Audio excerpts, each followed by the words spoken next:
sebagai contoh terakhir, saya akan meninjau sebuah closed loop system yang diberikan oleh diagram ini. Jadi saya memiliki sebuah sistem dinamik, ya, kita kenal dalam black box ini, ya, di mana sistem ini itu akan menghasilkan output y of t.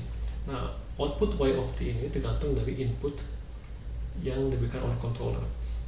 Jadi controller ini akan berusaha mengontrol sistem saya, ya, dengan input yang diberikan kepada controller kepada sistem sebagai u of t. Nah, kemudian saya membaca respon dari sistem tersebut dalam bentuk output y of t yang akan saya feedbackkan kembali. Nah, sistem feedback ini itu menghasilkan output yang saya notasikan sebagai f of t yang akan saya bandingkan dengan nilai referensi.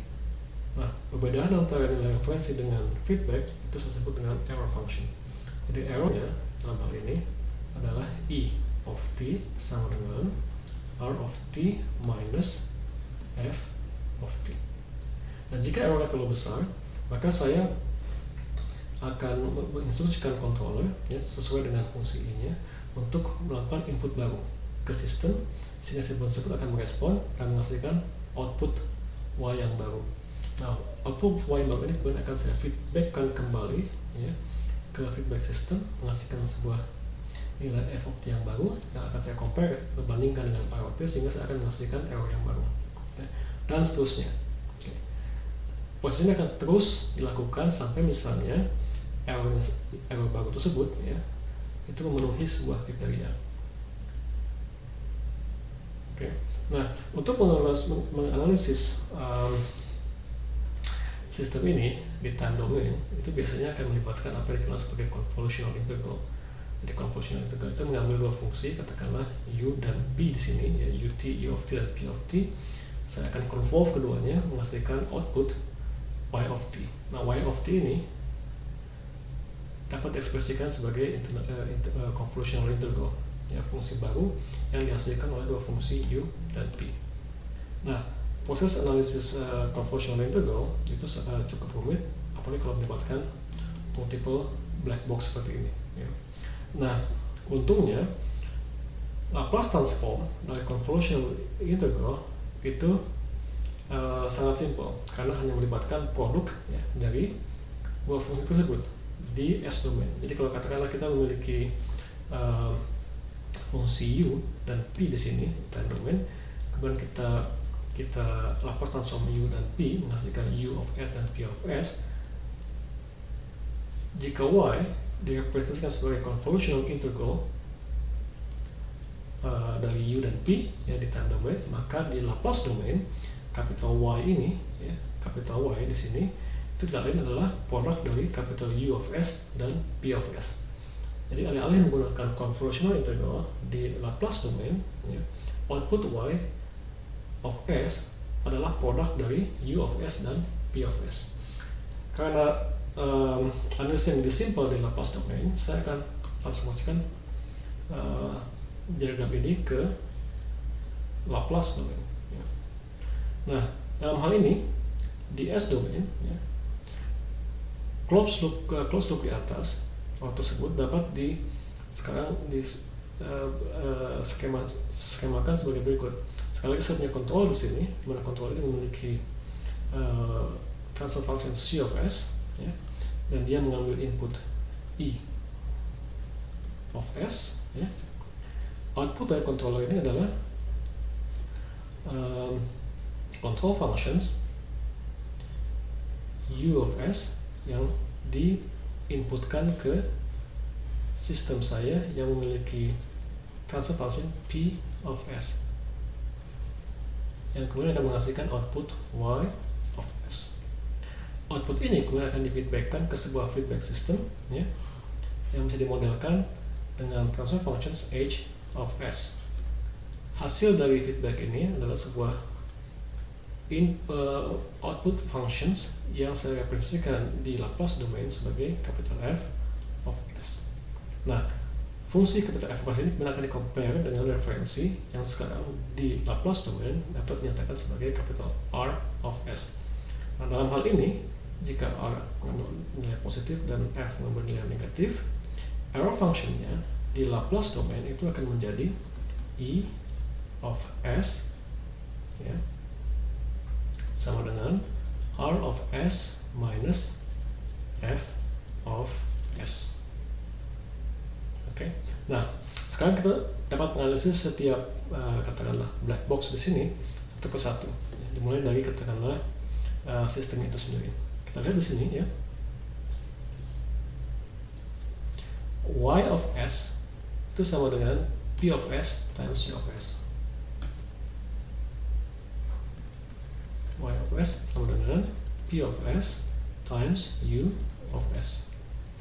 Kemudian U of S itu sama dengan C of S times E of S. Selain itu, F of S itu sama dengan H of S times Y of S. Ya. Nah, sekarang karena kita memberikan referensi yang menjadi target kita, ya, dan kita inginkan output yang akan memenuhi target kita, ya. Sekarang kita akan coba menghubungkan ya antara Y of S dengan R of S. Nah, perhatian sini ya. Pertama kita memiliki di sini F of S ya sama dengan H of S times Y of S. Saya akan substitusikan persamaan ini ke persamaan pertama. Hasilnya adalah E of S itu sama dengan R of S minus H of S times Y of S. Oke. Nah, kemudian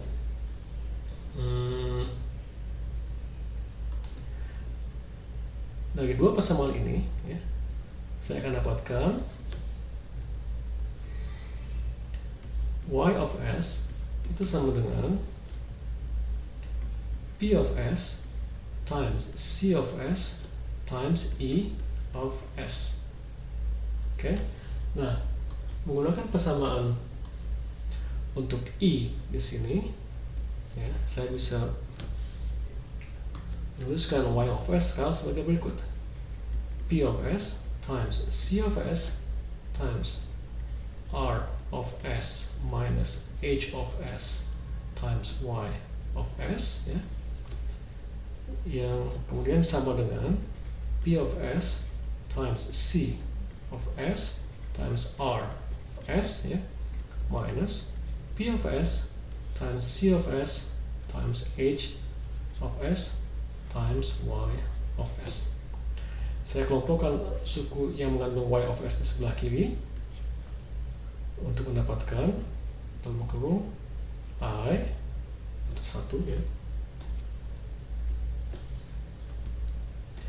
1 plus P of S times C of S times H of S times Y of S sama dengan P of S times C of S times R of S, atau saya akan dapatkan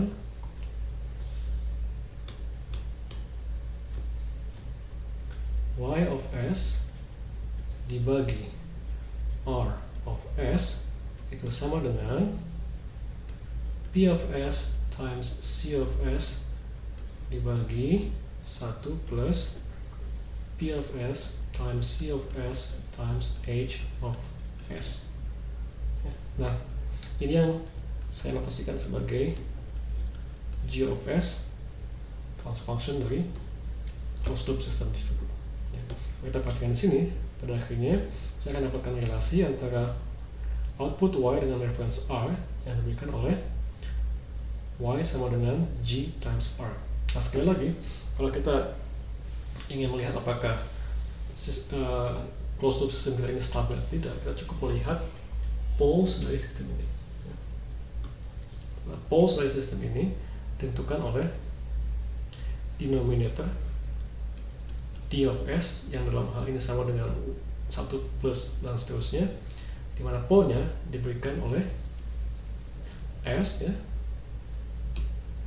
such that D of S itu sama dengan 0. Oke. Nah, karakterisasi dari setiap pole dapat dilakukan menggunakan actual value dari pole tersebut. Ya. Kalau kita kembali ke sebelumnya, misalnya kalau pole-nya imaginary, maka sistem tersebut adalah homogeneous stable. Kalau poles-nya itu memiliki bagian real yang negatif, maka sistem tersebut asymptotically stable dan seterusnya. Jadi dengan menggunakan Laplace transform, kita dapat mengidentifikasi apakah sebuah sistem stabil atau tidak cukup dengan melihat poles dari transfer functions-nya. Dan ini jauh lebih mudah dibandingkan kalau kita harus melihat stabilitas di time domain dengan menyelesaikan pemodelannya dan mendapatkan solusi time domain. Ya. Tentunya solusi time domain itu lebih detail. Tapi pada akhirnya kalau kita ingin melihat stabilitas, kita cukup melihat poles dari transfer functions sistem yang terlibat. Demikian apa yang bisa saya diskusikan bersama anak-anak sekalian. Semoga ada manfaatnya. Mudah-mudahan bisa memberikan motivasi untuk mempelajari Laplace transform lebih lanjut. Terima kasih.